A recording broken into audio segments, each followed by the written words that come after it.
Welcome to Hence the Future podcast. I'm Mattimore, and today we're discussing the recent rise in ransomware attacks.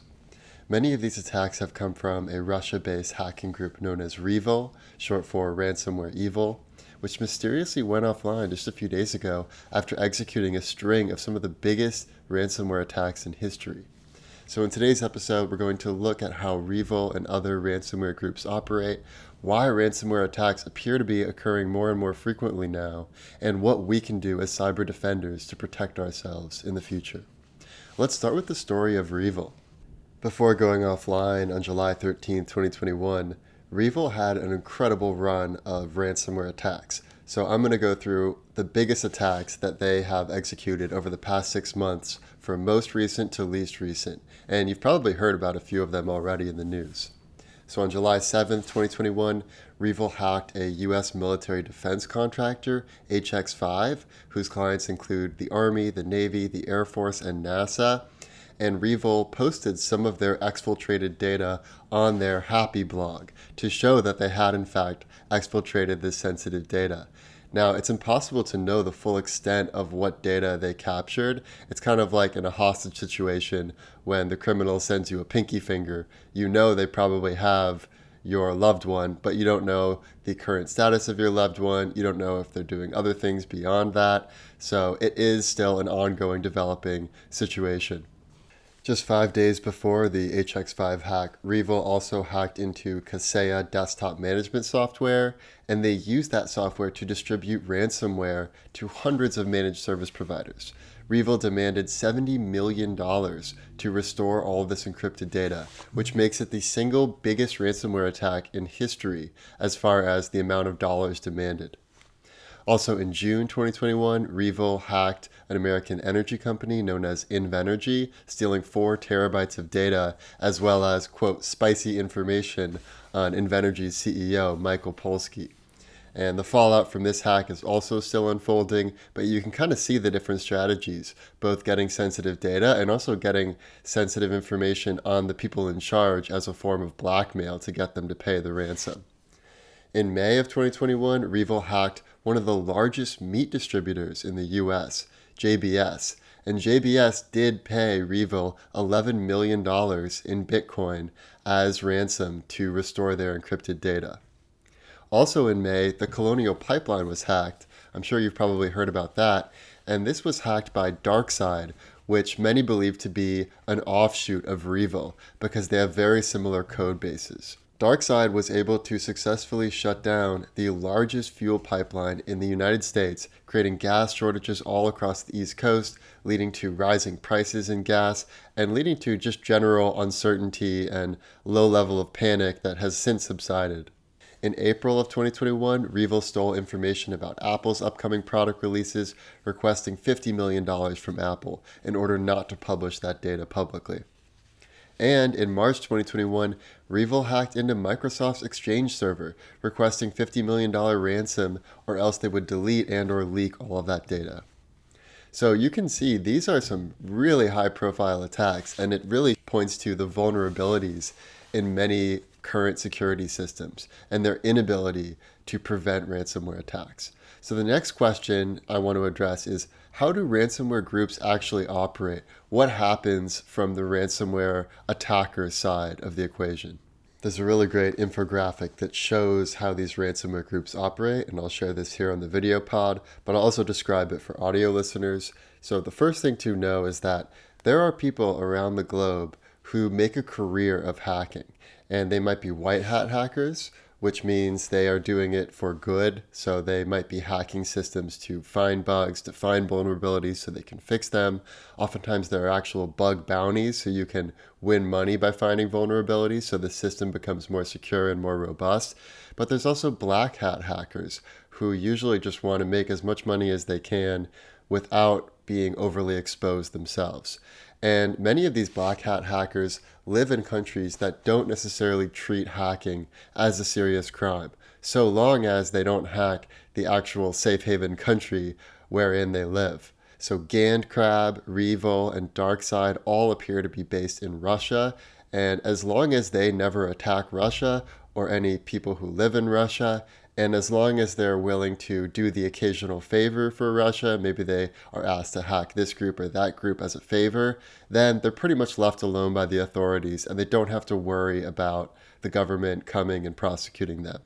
The business model for ransomware is really interesting, and it's very similar to software as a service. Now they have ransomware as a service. So you can imagine there's these ransomware developers, people who actually write the code for the ransomware software, and then they lease out their code to affiliates, the people who want to hack this group or that group.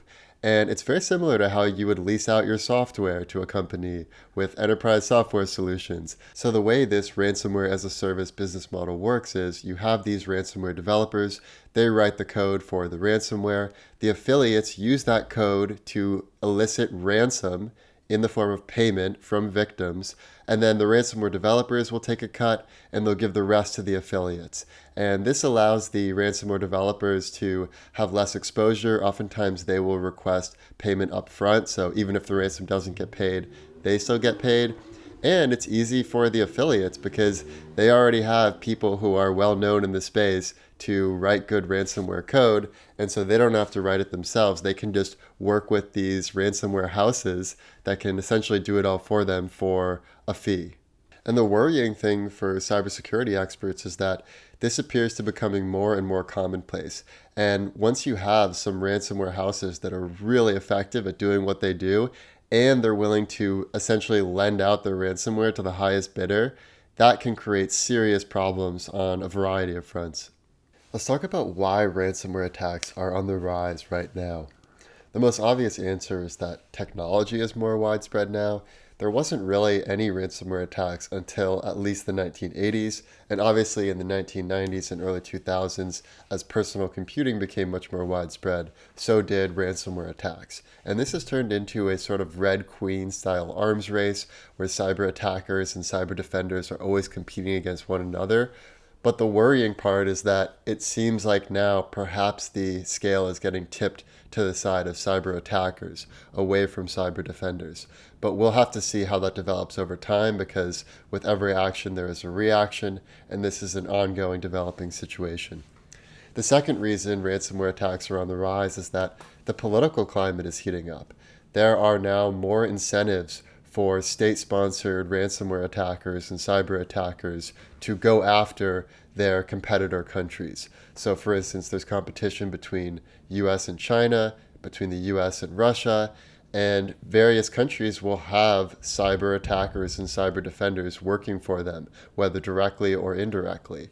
And also, because governments are often unwilling to bomb their opponent or to take military action in a way that might spark a serious reaction, cyber attacks seem to be one area where they're willing to push the envelope.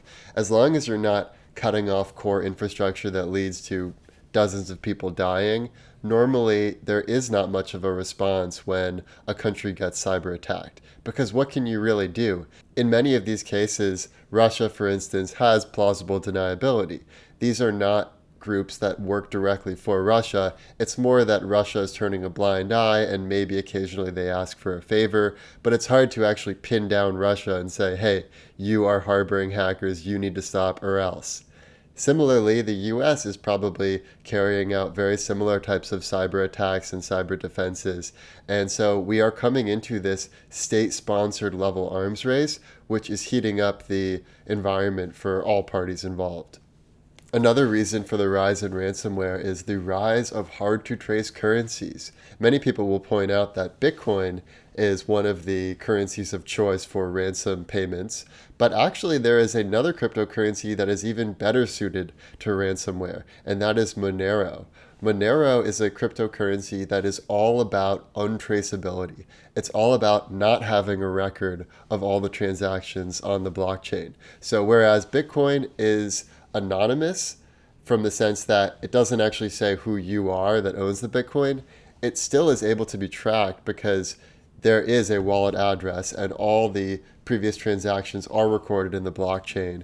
And if you use any kind of centralized system like Coinbase or Kraken, you're going to have a record of your actual identity associated with your Bitcoin wallet. But with something like Monero, it's much harder to track. And so I think that's going to be an interesting space to watch, is how these anonymous currencies become more and more prominent. And the final reason I'll mention is that ransomware attackers appear to be getting more and more bold as they have more success with ransomware attacks. And this may create FOMO for other ransomware attackers, because if you already created successful ransom software, then you can just use that time and time again. It becomes easy money if you've already created it, and if there aren't major repercussions by other countries or companies or your own country, then there really isn't much of a downside to these ransomware attackers. Now let's talk about how hackers are actually able to infiltrate supposedly secure systems. And for that, let's look at the 5 main types of cyber attacks. The first is phishing, spelled Phishing. This is sending an email purporting to be someone other than who you actually are to get them to reset their password, give you their login information, give you their credit card, or some other valuable information. So one of the most common types of attacks is you send an email to someone who works at your target organization. You say, hey, I lost my login. Can you create a new password for me? Or I saw one instance where multiple times the hackers said, hey, I was at a party, I lost my phone, can you please send me the login information so I can get it into the system? And this worked multiple times. So anytime you have humans involved making decisions, you have vulnerabilities that you can exploit. Also, this sometimes happens through phone calls. So I had a friend who kept getting phone calls from someone purporting to be the IRS, and they said, unless you pay the taxes that are owed right now over the phone with your credit card, you're going to go to jail for tax evasion. And this created all of this fear in this person, and fortunately, the roommate was wise enough to realize how fishy this sounds, and so they didn't end up actually giving over their credit card information.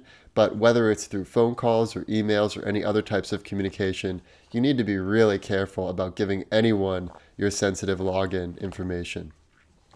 The second most common type of attack is what's known as the man-in-the-middle attacks, MITM attacks. And this is essentially eavesdropping, oftentimes on a public network, so you can see what password or email login someone is typing in, and then you have their information without actually interacting with them directly. So usually this will happen over public Wi-Fi networks. So if you're at an airport or someplace like that, or maybe even the lobby of the company that's being targeted, you could have some software that sees all the activities going on in that public network. And so this is why it's always a good idea to not use public Wi-Fi. And if you have to use public Wi-Fi, do not log in to anything actively while you're on public Wi-Fi, because you don't know who else is watching when you're in a public network. The third main type of attack is called denial of service attacks, DDoS attacks. And this is essentially when you flood a system with traffic so the network grinds to a halt and it becomes inoperable, or at least much slower. Oftentimes this involves using bot networks. So you might not even own all these computers, but you might hack into many different computers in the area and then have them all send requests to the same system. So the system essentially has to shut down because there's too many requests to process all at once. There are also what's called zero-day exploits. This is when a network vulnerability is known and it may actually have been announced, but it hasn't yet been fixed. And so there's essentially a ticking clock for how long can we use this exploit before they fix the bug. And so oftentimes this will happen with, let's say, Apple devices where, oh, there's a new vulnerability for iPhones or for Macs or maybe for Windows PCs. And then hackers go into overdrive to try to exploit this before that vulnerability is patched. And the final type of attacks are what I would call niche attacks. They are specific to the quirks of the system involved. So one example is DNS tunneling. This involves using the DNS records for the domain to redirect traffic or to really hit at the foundations of the site.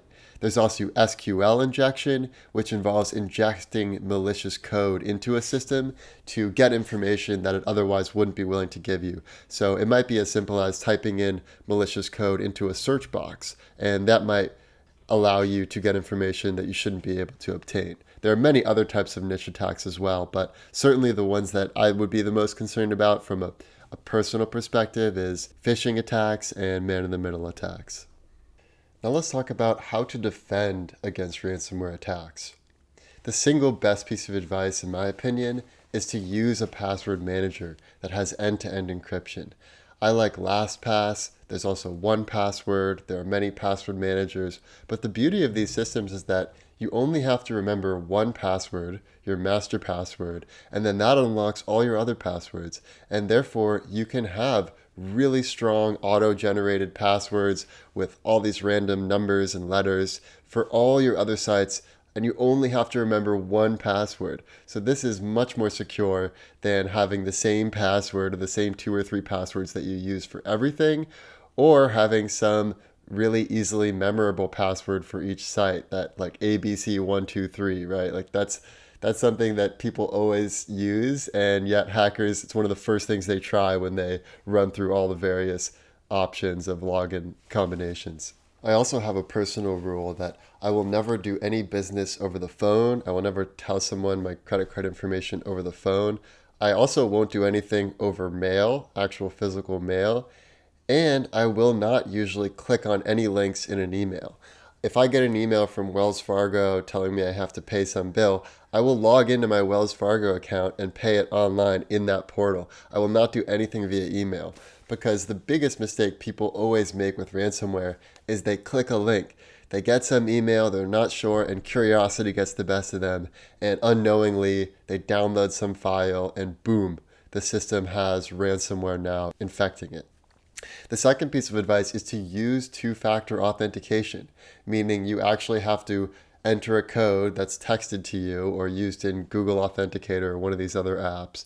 And this will solve 99% of ransomware attempts, because it means that ransomware attackers would have to not only get access to your computer, but also to your phone, so they can use the two-factor authentication. So even though that seems like a really simple thing to do, it has a huge benefit for your protection and your security. The third piece of advice I would give is store important information in some backup drive.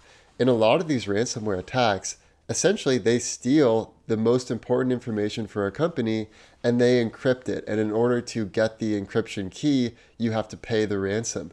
Well, if you're already backing up your most important data on some other private server or some offline hard drive that the hackers can't get to, then you don't need to pay the ransom. You can just restore the data, put it on a more secure system, and you're fine. So it's always a good idea to have a backup of your most important data. And finally, I would say that using more robust tools is the best approach. So decentralized tools tend to be really robust because since they're open source, they have people working on it from all different angles. When you have really old legacy systems that haven't been updated for a while and they're centralized, oftentimes they tend to be government systems that haven't been updated for decades. These are the ones that become very insecure. So use decentralized systems when you can, or just use very secure centralized systems. All right, now let's talk about what's going to happen in the future with regard to ransomware attacks. Let's get into the future scenarios to explore. Let's start with the worst case scenario. Worst case scenario. The worst case scenario would be a cyber World War III type of scenario, where if you can imagine the power that hackers in the US, China, Russia, all these other countries have, if there were no limitations on what they're willing to do, they could hack core infrastructure. If there's power outages for multiple days, that could cause many deaths in hospitals. And just think about what society would be like with a long period of no power, no Amazon deliveries, no internet. The whole society would be in a crisis mode if that were to happen. It could seriously become like a Mad Max type of scenario, even if there were just no internet for a week or 2 weeks. It's kind of scary to think about how quickly society would devolve in that type of situation, especially in the big cities with so many people concentrated in one area and with not that much farmland for food or water sources nearby. The urban centers could become some of the worst places to be in the scenario where there is a massive cyber attack. Another worst case scenario would be a more fundamental cyber attack. So for instance, many state-run systems in the US are based on COBOL, COBOL, which is a 60-year-old programming language that hardly any programmers know anymore. And there was actually a great desire to find COBOL programmers during the 2020 pandemic because a lot of these systems got overrun, and in order to update them and modernize them, they needed COBOL developers to update the systems. But many COBOL developers were in their 60s or 70s or 80s themselves because it's such an old language, no one learns that anymore. So if there were to be an attack on one of the fundamental programming languages, it could have far-reaching effects across many systems in the US and around the world. Now let's talk about the best case scenario. Best case scenario. The best case scenario is that given that REvil has disappeared from the web, perhaps the worst of ransomware attacks are now behind us. This is not a likely scenario, but that would be the best case. I think a more realistic best case is that while ransomware attacks will continue to rise and while REvil will still likely be around in some other form under some different name, companies will continue to build better privacy and security tools. We've already seen Apple recently announce they are launching their own native VPN and encryption for iPhone and Mac devices. So you don't have to download some separate VPN or Tor browser. You can have that all right there embedded on your phone. Similarly, they also have features now that show this email is likely spam or this caller is likely spam. So as these native security solutions become more and more widespread, we will see the internet become less of a wild west and more of a regulated system where it will actually be more difficult to do something dumb and give over sensitive information because the system will be there to help you and to protect the regular person. Now let's get into the most likely scenario. Most likely scenario.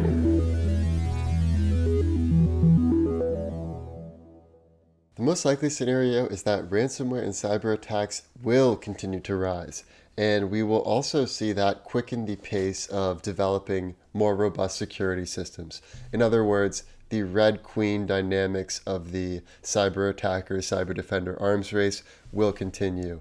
I think this will also push people to adopt more decentralized systems as opposed to centralized systems. And for instance, think about how much more difficult it would be to attack Wikipedia as opposed to, say, the Encyclopedia Britannica website. For Encyclopedia Britannica, all you need to do is hack into the email of one person who works at Encyclopedia Britannica, whether through phishing or man in the middle or one of the other attacks we mentioned, and then you could essentially take down the whole site.